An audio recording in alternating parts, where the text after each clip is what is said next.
What's going on, everybody, and welcome back to the Canadian Football Fanatics. We continue our Canada West football preview. We have already sat down with offensive coordinator of the Regina Rams, Josh Donnelly.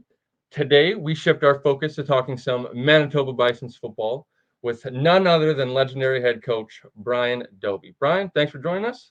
And how are you Cole, doing? it is a pleasure to be here. It really is. Before we went on air, we talked some good old VI Raider Bison connections from the good old days, and I really enjoyed it. A lot of good memories of a lot of great players that came from the island playing for us.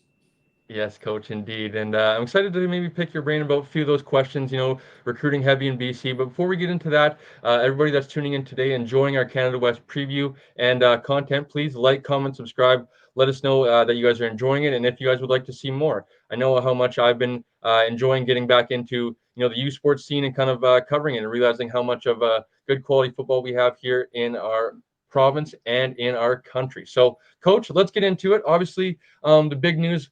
I know I'm sure you'd like to talk about your team and take the spotlight off yourself, but we will talk about yourself a little bit. Obviously, the big news announced that this is your last season upcoming. What are just your thoughts overall, Coach? I'm sure a lot of happiness, but probably a little bit of bittersweet as well. There's a lot of bittersweet, and I hope everybody understands when I say this. I say this to all my friends. I do not want to leave. I absolutely do not want to leave. Why would I want to leave? I've got an incredible job. I'm surrounded every day by 100 highly motivated 20-year-old football players. We have a great complex here. We play in a great stadium. I don't want to leave, but I want to retire. I'll turn 72 when I do retire.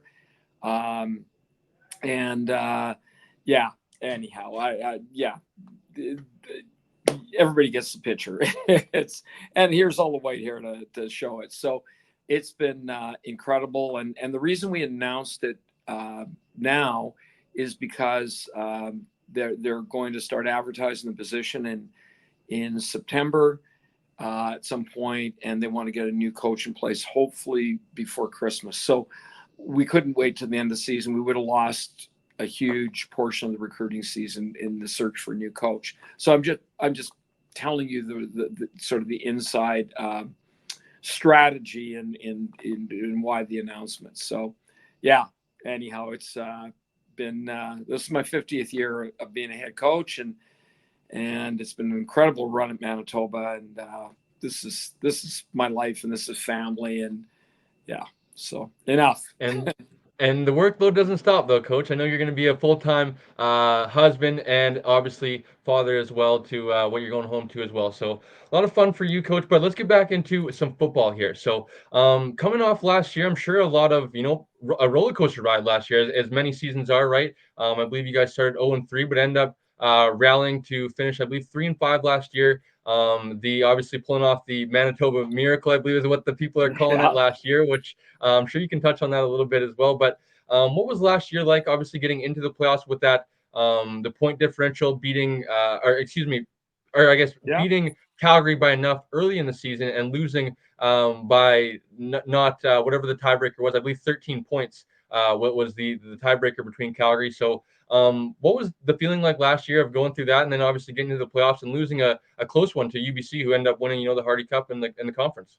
Yeah, it was a great season, and that season and the way that the athletes, the way that our players responded throughout that season, is a big reason why I returned for this year. To be honest with you, it uh, you know the Bombers. I mean, we're right next door to them here. Across the hall.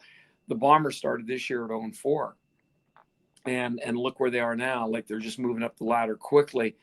That was us last year. We were an 0-3 giant hole, and we fought back, and then kind of dipped a bit, literally on the last play of the season, when the University of Calgary actually had possession of the football. um, we won the game, without the long explanation, and made the playoffs. It was I mean, it'll be years and years and years before you see a scenario like that again. It was crazy. And to me, there's several key components when I say this phrase, the beauty of sport. And to me, one of the most important ones is adversity. Without adversity, we're playing university football here. It's the next step to pro. Without adversity, what's the point? And sure, you have that game where you go out and you win 55-3, and everybody's all happy and patting each other on the back. Sure, you're here to compete. Everybody's good. Everybody's in the same boat, and I felt that our team last year handled adversity in an incredible way. They were extremely professional. They were emotionally sound. They were intellectually sound in terms of buying in, and they just didn't surrender. So that led us into the winter time and spring ball, and here we are now, and getting set for game one. But the point to all that is the culture here in our program, and that without a good culture, you're kind of dead in the water. And we've got a great culture here at Manitoba. We really, really do.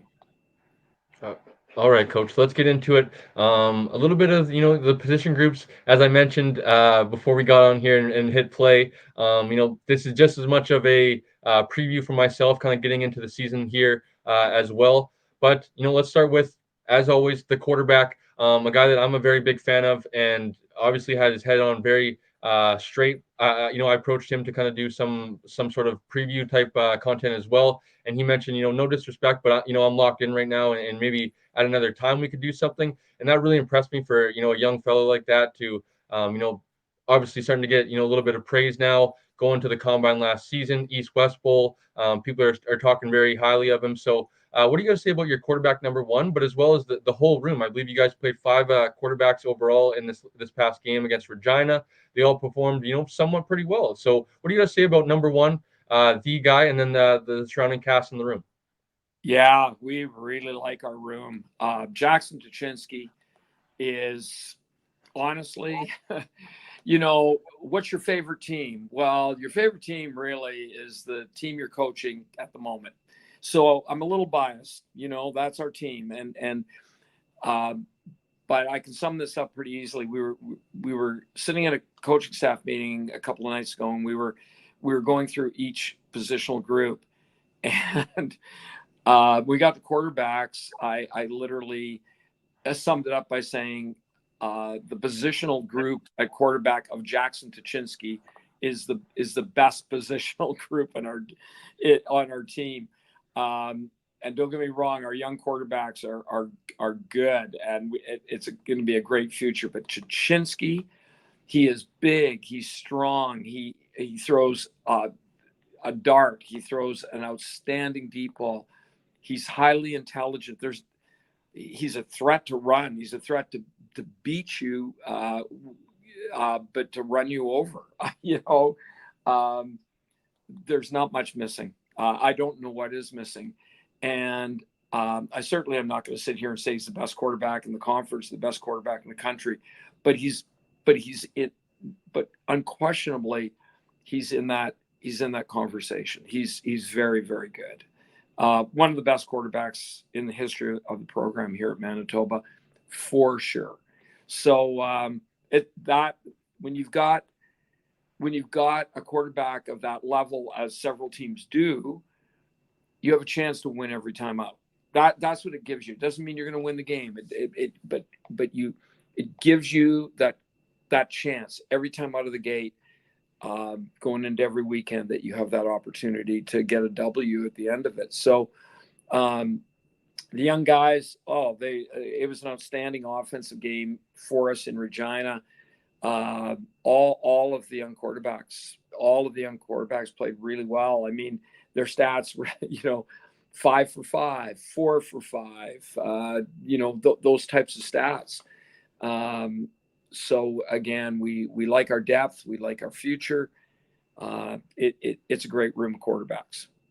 Yeah, I was bummed when you guys made the trip out here in the regular season. I believe it was Sawyer Thiessen, who's now with the PG Kodiaks, was the starting quarterback. I believe Jackson was a little bit banged up. So hoping that when you guys come out here, he's healthy and I'm able to get over and catch him live. It's definitely been a quarterback I've wanted to see. So let's get into the running back position, Coach. I believe a few guys that were on the team last year who, I like Noah Anderson being number one of them, and then I think Vaughn Lloyd, who's kind of a do-it-all type of running back. What do you see from the running back position? Is there any other names that are maybe in the running as well? Yeah, well, Braden Stubbs will be our number one guy, and he's he's kind of that running back that isn't the best in the conference at this or the best in the conference at that, but he is really good at all of it. He's really good with the ball in his hands. He's got good speed, but not he's not going to the Olympics. He's really good receiver coming out of the backfield. He outstanding blocker. So he covers all the bases. And then of course, well, I'll refer to Vaughn Lowe. We've moved Vaughn to receiver, an inside receiver spot, where we can now use him in different ways. He's a very good receiver, but we can still keep him involved in the run game. Noah Anderson, power back. He's a BC kid um, out of Surrey, and we added Aiden Weiberg from the Okanagan Sun. Aiden looked really good in Regina on last Thursday night, so we're pretty high on him. Um, yeah, we think it's a good group. It's got serious depth. Um, all of them are legit. I left out Shaq Harris, who is the potential, sort of breakaway back.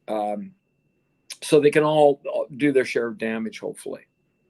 All right, and then highly touted receiver room as well, starting with obviously AK Gasama, who got drafted this past year by the Bombers. Deshaun Lejour, I believe, was another former junior product as well. It was on the team last year. What are you seeing from those guys and how they're catching the ball so far?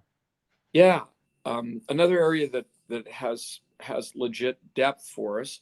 AK is the guy that everybody talks about, knows about. You're right, drafted by the Bombers, two-time All-Canadian.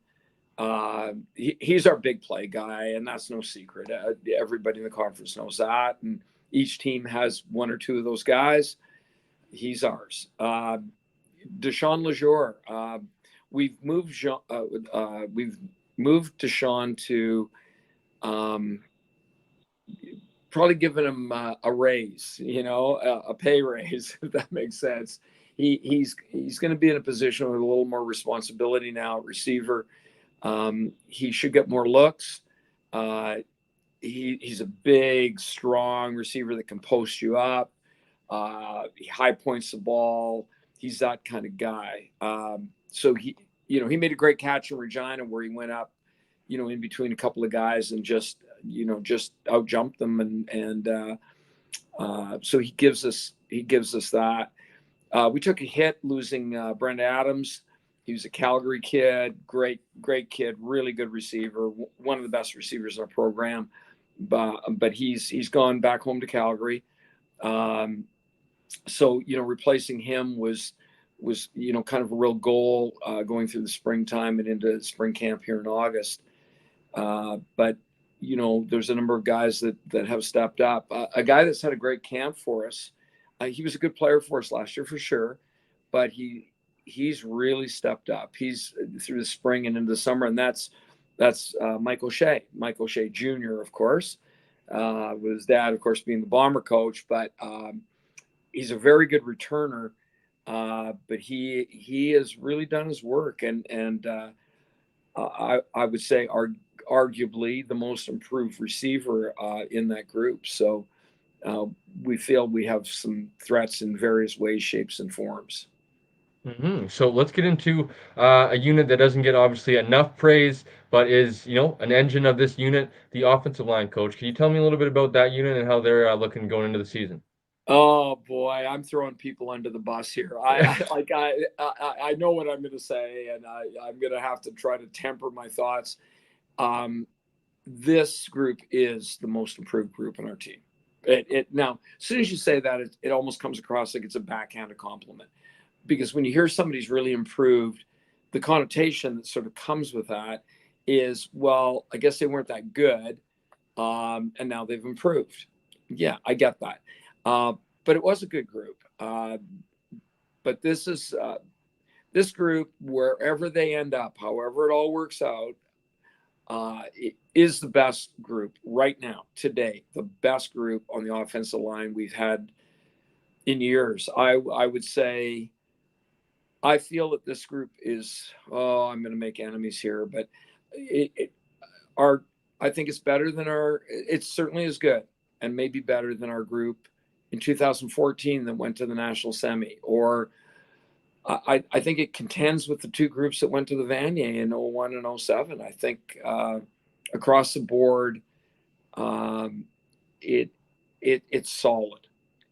We've got Gio Vaccaro, who's first team All Canadian at guard.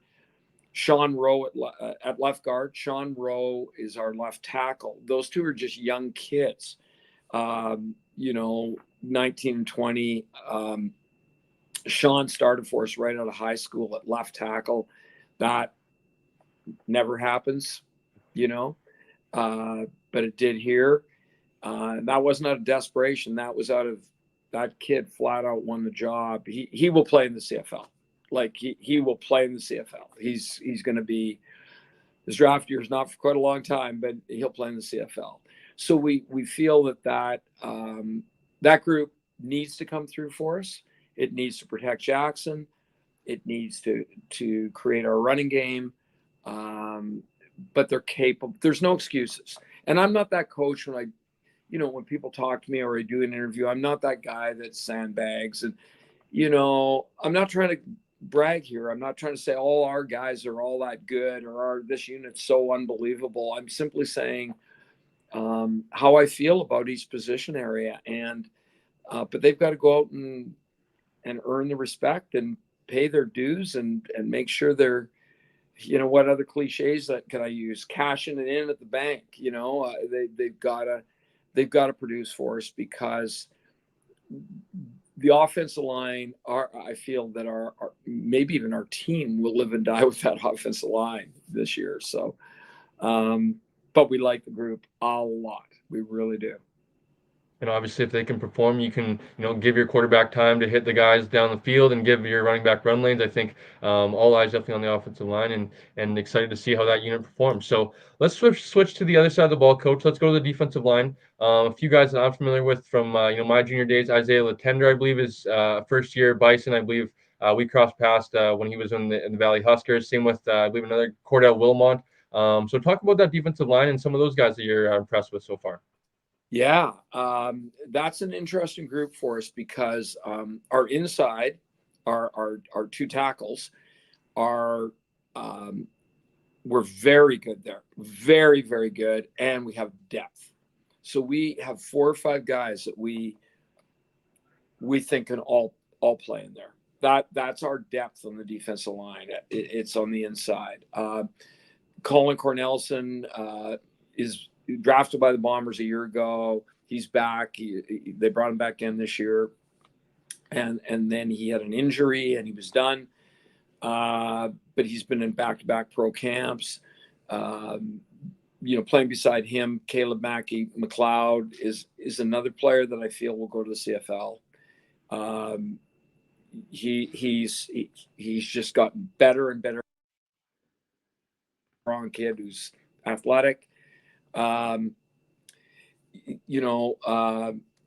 think Jordan Friesen, another big strong kid. I mean, I think one of the things that people are waiting to find out is Lamar Goods didn't play for us last year.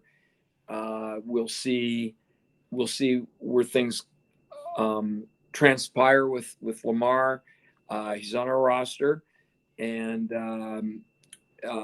but he's an Alberta kid who went down to played at the University of Florida. That's a pretty serious football program. So he's the real deal. He's a beast inside, an absolute beast. Needs to get a little healthier, and if we can add him, that's a pretty good group. The ends are we don't have the same depth as we do inside. Jack Schaefer is our best end. He's a veteran. He's a guy that's been on a continual up, climbing up the ladder in terms of getting better and better every year. A couple of younger guys over on the other side that people won't even know their names, and Jerome Fouillard and Izzy Openubi and some players like that. But there's a couple of the inside guys that could possibly play at end for us. Colin Cornelison being one of them. He's very athletic and a very, very good football player. So, yeah. Let's shift to the backers. I'm sure you started that conversation with Nick Thomas, CFL draft pick as well, guy that's been in the program for a few years, BC guy as well. What do you got to say about the linebackers? Yeah. So right now going in to the season, we're a little banged up there. You're right. Nick Thomas is our leader in that group. Back-to-back camps with the Saskatchewan Roughriders. He's that kind of linebacker that flies around. He can flat out run. He flies around. So he certainly brings that. Nick Pereira has got a shot at the beginning of the season to be our starter. He's in many ways he's similar to Nick. Neither of those guys are those 6'2", 6'3" line, 225-pound linebackers. They're I don't even know. They're not tall. They're taller than I am. That's all I know, and that's all that matters. But they're two guys that fly. At Sam, we'll have a brand new Sam. We'll start the season with Austin Ballin, who actually was our starting safety a couple of years ago, but he'll start over at Sam. And there's a couple other guys that will push him for playing time. So Brandon Slobosian is one of them. Anyhow, that's our linebacking group, and some younger guys to add on with depth that we've added to our team this year in recruiting. And the defensive backs now, coach. And I think this is a pretty talented group. Sebastian Reed, who I'm familiar with as well from his Langley Ram days. Adam Oculus, you mentioned him earlier with I believe it was the fumble, the forced fumble. Nick Conway, a guy I think that recovered the fumble. So what do you got to say about your secondary? Oh, you've done your homework, or you have a great memory. Or both. I'm impressed, actually. Well, we like our secondary, and depth will be our issue. It will be our issue. We need to be healthy. We get very inexperienced and very young after we get past our first 6 or 7. So that's an area where we're kind of keeping our fingers crossed. Sebastian Reed out of Vancouver, yes, absolutely. He's the kind of person, the kind of player that brings everything to every practice and to every game. He is locked in a big way, and is a guy that I talked about adversity earlier. He loves adversity. He loves the challenge. He wants to play against the other team's best receiver. He has that self-assurance. He's not afraid to fail. And he's going to have, everybody has their failures, throughout a game and certainly throughout a season. He's not afraid of the failure. He believes in himself. So that's who you want at boundary corner for sure. Playing beside him is Nick Conway. He's been an all-star in our conference. And you're right. He's the guy that picked up the fumble when Adamopoulos punched the ball out of the running back's grasp and went into our secondary. And Nick is really speedy, picked it up, and away he went into the Calgary end zone from about 35 yards out. Another guy that's been to the East-West Bowl, and another guy that loves adversity. He loves the challenge. Those guys are competitors. So that's the weak side. Over on the strong side, Jared Alcaraz will play the field half. A guy that's been a starter for us. Gee, I'm not even sure. I want to say 4 years. And then next to him, Owen Miller's going to get the start. He's had some starts in his career. He was kind of the sixth guy, sort of the sixth, seventh guy for the last couple of years, but did have a handful of starts. We'll play the field corner to begin the year. And of course, Stephen Adamopoulos, safety, is sort of the wise old man back there. He's Stan Pierre, defensive coordinator. He's his sort of coach on the field, and that guy that you can trust to make sure that everybody's, hopefully everybody's in the places where they need to be and are doing the right things as an offense comes out of the huddle and starts motioning, etc. So he's got great football IQ. Yeah. So. All right, Coach. Last but certainly not least, positionally, let's get into it. Obviously, she made history last year. We could not forget about her. Maya Turner, field goal kicker, coming back. What do you got to say about her and what she achieved last season? Like I mentioned, history, groundbreaking stuff, and maybe how she's looking. And I believe she was training very hard in the off season, and how she's looking coming into camp and then going into the season. Yeah, I'm going to start with that last comment because Sergio Castillo for the Bombers, the bomber kicker, works with our kickers and our punters. And Sergio had, of course, Bombers in full season. Sergio had been away for a while during their bye week and hadn't been out yet at this point. Came back, ran into Maya on the hall. I mean, the Bomber locker room is 15 feet across the hall from ours. Ran into her, and anyhow, I saw him. I guess it was a couple hours later. I saw him in the parking lot. And hey, you're back, and great. And he just went, yeah. He went, Coach, I got to say something. I can't believe how Maya looks. Wow, has she done her work? She is strong. Now, if Maya walked into your office right now, she was a Division I soccer player. She looks like a Division I soccer player. She's an athlete. And she is absolutely put on strength. Cole Scheller, our strength coach, has done a great job with our team, but he did a great job with Maya. So I feel that her range will be better, and the consistency within her range will be better. I think she went 82, 83% last year in field goals, and I'm not great with stats. I think she kicked the fourth longest field goal. I want to say it was 48 yards in the nation last year. I think it was the fourth longest, something like that. She's the real deal. We have depth there. We have three kickers: Alex Miner from the Winnipeg Rifles. But we've added a kicker in Ben George, who's a good kicker and a really, really good punter. He's a transfer out of Acadia University. He was at the East-West Bowl a couple of years back as both a punter and a corner. So he's a good athlete. Anyhow, he's been kind of, how it goes in training camp. There's always that player or that player or that player. There's two or three guys that sort of become a little bit of the buzz of camp.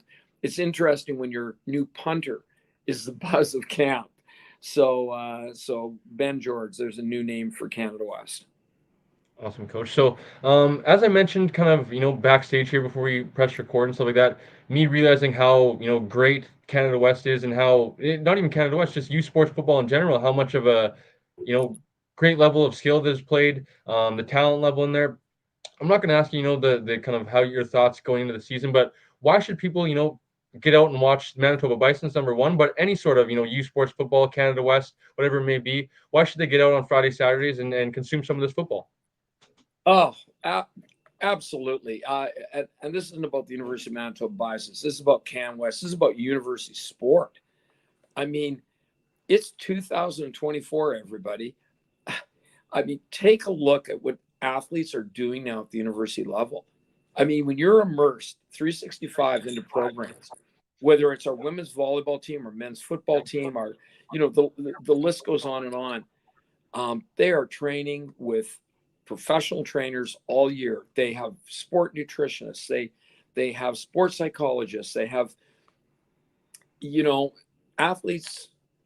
It's a different world now, and therefore, when you go out to watch in this case, a university football game, you're seeing a different level, a different type of athlete now. Canada West. I mean, I'm unbelievably biased, but we are. I hate referring sometimes to the NCAA because The we're youth SEC. sport. Yeah, absolutely. We are the SEC of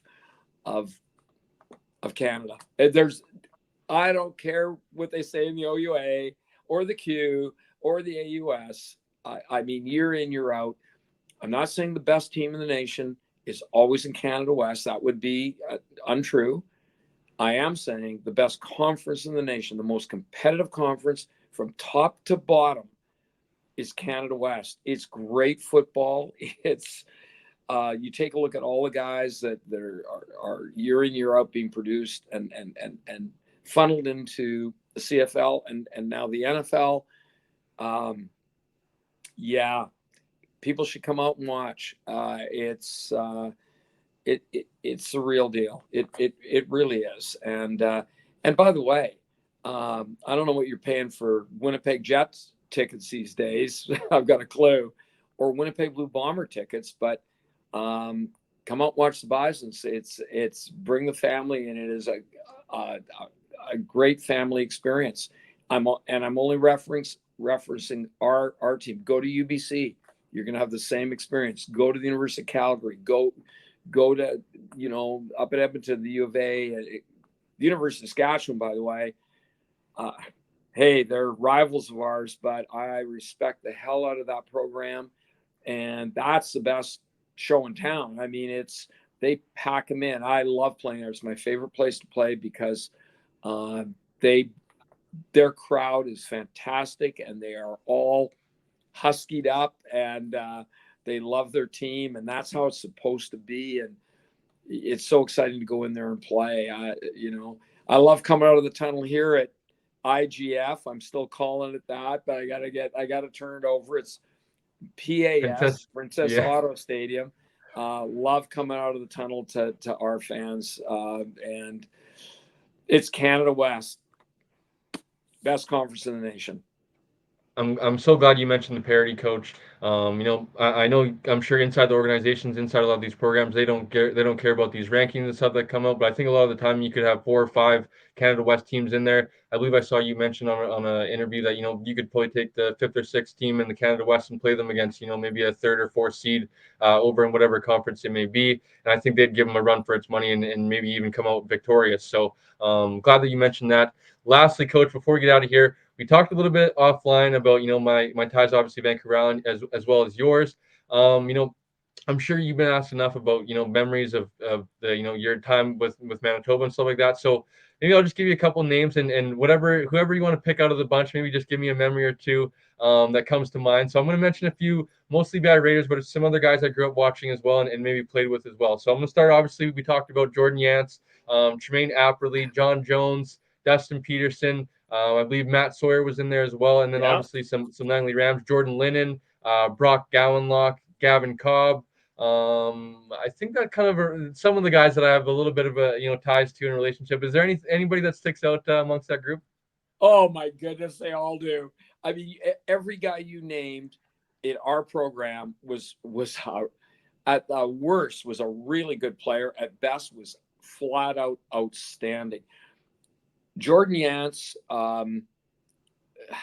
we talked off air. I mean, Jordan Yance, if every quarterback at Manitoba that ever played could all be put in a time capsule and they all could play exactly the same amount, 4 years or 5 years,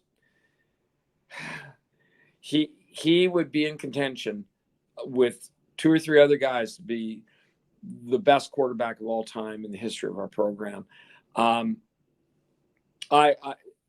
I have a story about him that I tell people all the time, and it wasn't even with us. I was recruiting him, and actually, that night we signed him. He committed to us that night. They were playing a game at McLeod Stadium, and In Leen. yeah, and it was determined. I'm going to say it was determined first place, if I recall, but I happened to be sitting next to a girlfriend of one of the Langley players, and time had run it. There was, I think it was 10 seconds left in the game, and Yance VI. They were. I'm trying to think what yard line they were on, but around their own 30-yard line, and this girl turned to me and she said, "Oh, we're going to win, right? We're going to win," meaning Langley, we're going to win. And I said, "Yep, your team's going to win." And she didn't know anything about football. I said, "Your team's going to win unless that quarterback could throw the ball." And I pointed over there to, about the 40-yard line and, and make that completion and get out of bounds with X amount of time left. And she went, oh, that's really far. Oh, then we're going to win. He comes out over the ball, bing, bing, bing. And I remember Evan Foster was the nose tackle who ended up playing for us, a big recruit for us. And he was playing for Langley, and he was first team All-Canadian junior. He was outstanding. And he came, I remember him bursting through, but Yance just got the ball off on the line. And anyhow, the VI receiver, I don't recall who it was, gets out of bounds with 1 second or 2 seconds left. On comes the field goal team. Bang, he hits it, and it's game over. It was, I'll never forget it. It was one of the best football games I've ever watched. It was great out there scouting. That's Jordan Yance. Jordan Yance was a consummate winner. I mean, all the guys you talked about, Brock Gowanlock. Think about Brock Gowanlock. When we got Evan Foster, we recruited him out of Langley. The guy that replaced him, he's from the island, Duncan, BC, is Brock Gowanlock. Brock was a 330-pound nose tackle. He came into our program and every year just kept working with our strength coach, nutritionist, changed his body until he became an all-Canadian rush end. And of course, now he's got his Grey Cup ring with the Grey Cup Montreal champion, Alouettes. man. Yeah. I mean, John Jones, there's that guy. What a great athlete he was. He was just this athlete. I mean, all the guys that you talked about were impact players in Manitoba and in Canada West. And, it's such great memories. I mean, when I'm talking to you like this, I'm thinking, I'm seeing my life pass before my eyes, knowing this is my last year. And really, but it'll be a lot of fun to reminisce about players like that in all the retirement years where I'm sitting on a tropical beach somewhere, hopefully with a cold drink. I'm sure you will, Coach. So I'm glad I remember a lot of those Yancey or those Jordan Yance moments throughout his Raider career and stuff like that, and leading us to a lot of victories at Caledonia Park, a lot of touchdowns, as well as a lot of those guys. John Jones, as I mentioned, Tremaine Apperly, Dustin Peterson, all those fellas. I was actually lucky enough to have Brock on the podcast. The same with Gavin came on, Jordan Lennon as well. So I've all had podcast episodes with them, so they've been a treat to kind of get to know, with obviously my ties to them via the island and stuff like that. And then Jordan, I remember Jordan being a very, I mentioned this to him when I was a big, water boy and stuff like that, being able to hear their interactions on the sideline and stuff like that. And I remember him kind of being like the guy, public enemy number one in a sense, until I kind of grew up a little bit because I was so young. But Jordan was another one that I was a very big fan of, and his game just spoke for itself. And that was obviously the self Oh, belief and stuff like that. we were playing in a critical game at the University of Saskatchewan. We were going to lose that game. And in the fourth quarter, there's no question we were going to lose the game. And and we just kept coming back in the fourth quarter. And but then Saskatchewan took over with very little time left, drove the field, and they were about to score. And Jordan Lennon stepped in front of the ball and took it at the goal line, took it 98 or something, 97 yards, and we scored a couple of plays later. I mean, that won us the game. And that kid, you could see it then.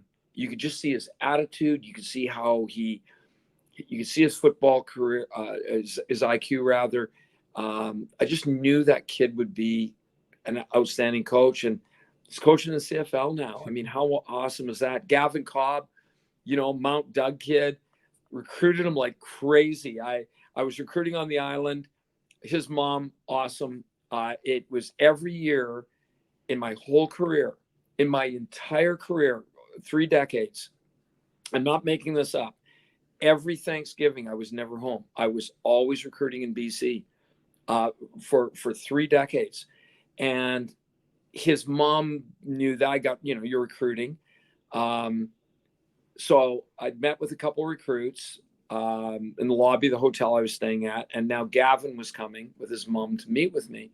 And his mom brings in an entire Thanksgiving dinner for me.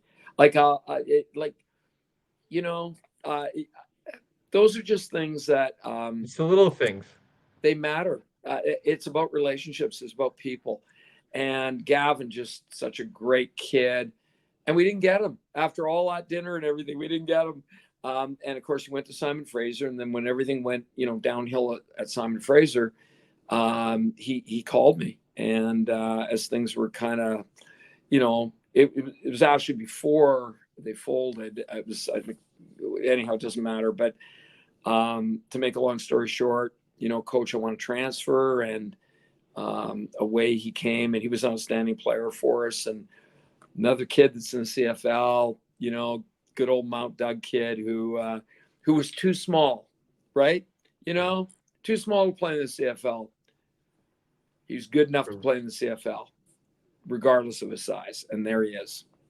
Proud of him. Well, coach, thank you so much. Like I mentioned, I know how valuable time is right now, especially going home and kind of sacrificing some of your family time right now. So I'm so appreciative for you kind of giving some of my listeners as well as myself some of your time today. And we wish you guys best of luck this upcoming season. And like I mentioned, I hope to hopefully get out to you when you guys make the trip out to BC. Thanks, Cole. I really appreciate it. I really do. I just want to say this to you personally and professionally. I think, when someone like you who obviously loves the game and is no longer playing, and you found a way to stay in the game and not just stay in it, but impact it and find ways to give back. What you're doing helps all of us. It helps me. It helps my program. It helps Canada West. It helps all the student athletes. It helps junior football players. So I sincerely mean that, and all the more power to you. And I think it's very cool. So yeah. Anyhow, best wishes. Thanks, Coach. Like I said before, if you guys enjoyed this episode and all the Canada West content, please like, comment, subscribe. Let us know down below. Coach, like I mentioned, best of luck to you guys this season, and we'll catch you guys on the next episode of Canadian Football Fanatics. Absolutely.